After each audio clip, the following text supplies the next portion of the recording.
वह अफसाना जिसे अंजाम तक जाना हो मुश्किल, उसे एक खूबसूरत मोड़ देकर छोड़ना अच्छा।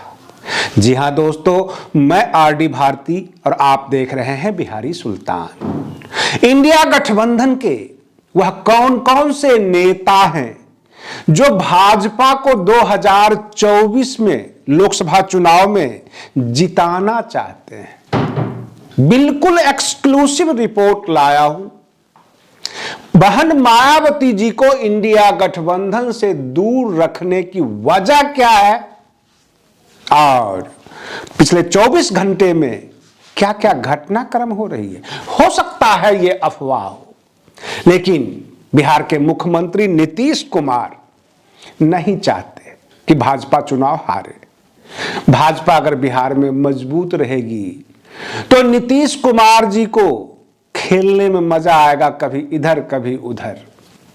यह बिहार की राजनीति है। ममता दीदी पश्चिम बंगाल की, वह भी नहीं चाहती हैं कि भाजपा पश्चिम बंगाल में 0 पे आउट हो जाए, चुनाव ना जीते, क्योंकि उनका सबसे बड़ा दुश्मन रहा है लेफ्ट सीपीएम। और मैं आपको पश्चिम बंगाल की समीकरण भी बताऊंगा। बहुजन समाज पार्टी अगर इंडिया गठबंधन में आती है, बहन मायावती जी अगर इस देश की प्रधानमंत्री चेहरा बन जाती हैं, तो केंद्र की सत्ता पलट जाएगी। लेकिन कुछ नेता अपने स्टेट में भी निपट जाएंगे। ये सबसे बड़ी सच्चाई एक्सक्लूसिव आपके सामने प्रस्तुत कर रहा हूं। उत्तर प्रदेश में आपको पता भी होगा, कभी एक टर्म सपा होती थी, एक टर्म बसपा होती थी, कभी गठबंधन की सरकार हो जाती थी।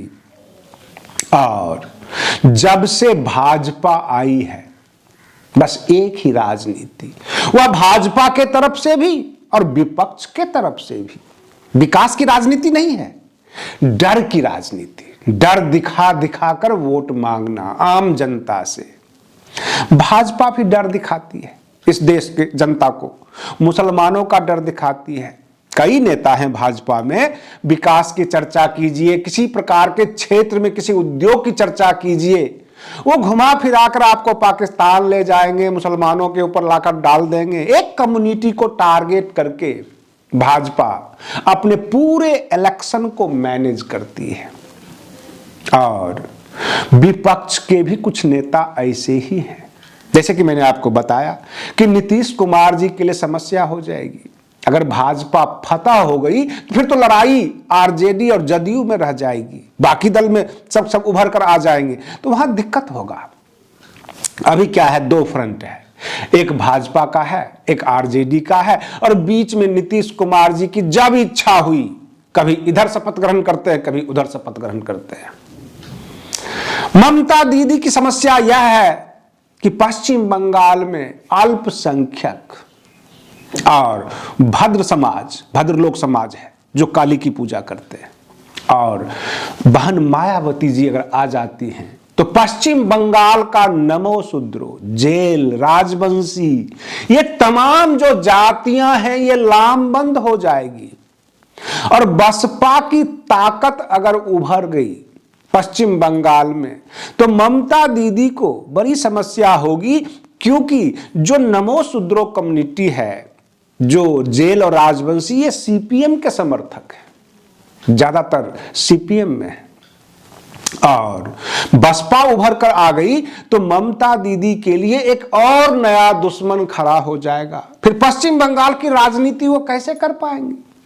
और रही बात अरविंद केजरीवाल, उनका जो निशान है झाड़ू छाप, बहुत सोच समझकर उन्होंने चुनाव चिन्ह लिया था, क्योंकि एमसीडी में झाड़ू चलाने वाले हैं कौन। रही बात ये, एमसीडी में 90%, 95% कह लीजिए SC ST OBC के लोग हैं। अगर बहुजन समाज पार्टी गठबंधन में आ जाती है, बहन मायावती जी अगर चेहरा बन जाते हैं, तो समस्या तो दिल्ली में भी उत्पन्न हो जाएगी। अगर 1-2 सीट बसपा ने निकाल लिया तो फिर बसपा का जो है हाहाकार मचना शुरू हो जाएगा दिल्ली में भी। और आपको बता दें, पंजाब एक ऐसा स्टेट है जहां पर 37% से ऊपर SC ST वोट है। बाकी स्टेट की तो बात अलग है, पंजाब में बहुत ज्यादा है।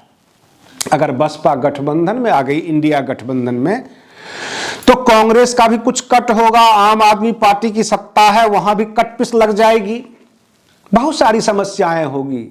तो आ बैल मुझे मार कोई क्यों करना चाहेगा। इंडिया गठबंधन की समस्या 2024 नहीं है, ये कांग्रेस के लिए समस्या हो सकती है, लेकिन जो उनके सपोर्टिंग दल हैं, इंडिया गठबंधन के जो घटक दल हैं, घटक पार्टनर, उनके लिए 2024 का लोकसभा चुनाव उतना मायने नहीं रखता है। प्रधानमंत्री के पद पर कोई बैठे, कांग्रेस बैठे अथवा भाजपा बैठे, वो ये नहीं समझ रहे हैं, वो अपने स्टेट को काबू करना चाहते हैं। अखिलेश यादव यह सोचते हैं 2027 में कैसे यूपी हमारे हाथ में हो, और अगर बसपा ताकत में आ गई तो जाहिर सी बात है 2019 में 5 सीट आई थी समाजवादी पार्टी को, और बसपा को 10 आ गई। मान लीजिए गलती से भी सही 15-20 आ जाए बसपा का यूपी में, और अखिलेश यादव जी 5 पे ही रह गए, तो बड़ा दल कौन होगा, और उत्तर प्रदेश की राजनीति किसके हाथ में होगी। तो कहने का मतलब यह हुआ कि बहन मायावती जी को इंडिया गठबंधन में लाकर अपने सिर के ऊपर आग कौन रखे, अपना भविष्य कौन खराब करे, यह सबसे बड़ी समस्या है। और आपको हम बता सकते हैं, बिल्कुल बता सकते हैं कि सब कुछ मिली भगत है। झारखंड के 3 विधायक फॉर्च्यूनर गाड़ी में पश्चिम बंगाल में पकड़े गए नोटों के साथ, और पश्चिम बंगाल तो विपक्ष का ही स्टेट है, झारखंड भी विपक्ष का ही स्टेट है, और लोटस ऑपरेशन चल रहा था, ऑपरेशन लोटस, झारखंड सरकार गिराने की तैयारी थी। उसके बाद हम मान लेते हैं कि भाजपा का किया धरा है, तो ममता दीदी ने आवाज क्यों नहीं उठाई, उनके राज्य में ऐसा घटना हुआ था, उन्होंने हंगामा क्यों नहीं किया। और भाजपा और ममता दीदी में अंदर की साठगांठ वहां नजर आती है कि जो हमारे उपराष्ट्रपति हैं जगदीप धनखड़ जी, पहले पश्चिम बंगाल के ही तो राज्यपाल हुआ करते थे, और डिस्टर्ब कर दिया था ममता दीदी को, और ममता दीदी को राहत देने के लिए उन राज्यपाल जी को वहां से हटाकर और उपराष्ट्रपति बना दिया गया, तब जाके इन्होंने सांस ली थी, तब समस्या खत्म हुई। क्या अंदर खाते इनकी नहीं बातचीत है, क्या इसके ऊपर डाउट नहीं किया जा सकता। भाजपा के खिलाफ अगर कोई मुखर होकर बोलते हैं इस देश में हमारे नेतागण, तो वो कांग्रेस के नेता बोलते हैं।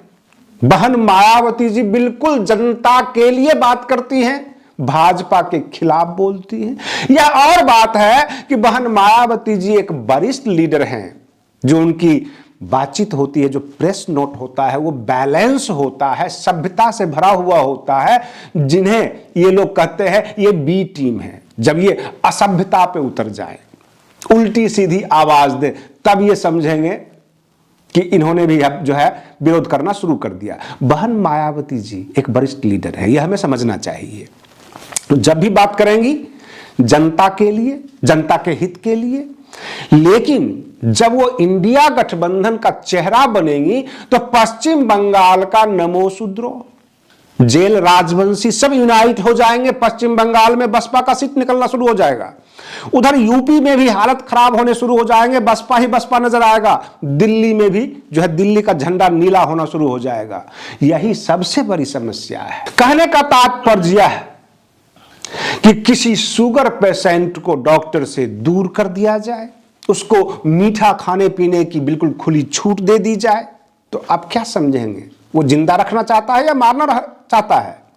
अगर अखिलेश यादव जी चाहते हैं प्रधानमंत्री जी को जो है हटाना है और इंडिया गठबंधन के प्रधानमंत्री बने, विपक्ष का चेहरा प्रधानमंत्री बने और सरकार बदले, सत्ता बदले केंद्र की, तो बहन मायावती जी को वो वेलकम कर लें, स्वामी प्रसाद मौर्य की विदाई कर दें, तब तो लगेगा कि वाकई में इंडिया गठबंधन खुले मन से आम जनता के लिए सरकार से लड़ रही है।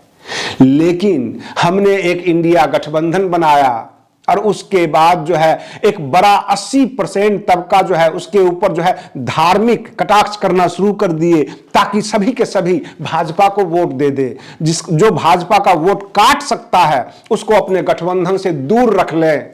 ये सारी प्लानिंग क्या इशारा करती है कि व्यक्तिगत राजनीति, स्टेट की राजनीति जमाए रखने के लिए तमाम लीडर्स जो इंडिया गठबंधन के हैं वो बहन मायावती जी को दूर रखना चाहते हैं, ताकि ध्रुवीकरण भी हो, एक अच्छा चेहरा भी सामने ना हो। और सबसे पहले तो ये करेंगे कि चेहरा ही नहीं देंगे, गोलमोल रखेंगे, जनता को कंफ्यूज रखेंगे। फिर जनता यह मान लेगी कि प्रधानमंत्री नरेंद्र मोदी भी दोबारा आ रहे हैं। और ले दे के लोग ये सोचता है आम मतदाता कि अपना वोट क्यों खराब करे, जब जीतेगा भाजपा ही तो जाओ कमल के ऊपर बटन दबा दो, ये सोच लेती है आम जनता। और यही सर्वे रिपोर्ट है और यही चाहते हैं इंडिया गठबंधन के कई नेता। बहन मायावती जी को दूर रखने की मुख्य वजह यही है कि इस देश का SC ST OBC यूनाइट होकर विपक्ष में ना आ जाए। ये सबसे बड़ी समस्या है। जिस दिन इस देश का SC ST OBC माइनॉरिटीज, अल्पसंख्यक यूनाइट होकर विपक्ष में आ जाएगा तो लड़ाई विकास की शुरू हो जाएगी, लड़ाई समानता की शुरू हो जाएगी और अस्पृश्यता की शुरू हो जाएगी। आपको बता दें, बाबा साहेब भीमराव अंबेडकर अपने मरने से पूर्व, उनका परिनिर्वाण से पूर्व उन्होंने एक कानून बना दिया था, अस्पृश्यता उन्मूलन अधिनियम। किसी के जुबान पर नहीं आएगी, ना विपक्ष के नेताओं की और ना सत्ता पक्ष की। तो आज के लिए बस इतना ही। आप बने रहिए बिहारी सुल्तान चैनल पर। हम फिर मिलते हैं अगले वीडियो में, तब तक के लिए धन्यवाद।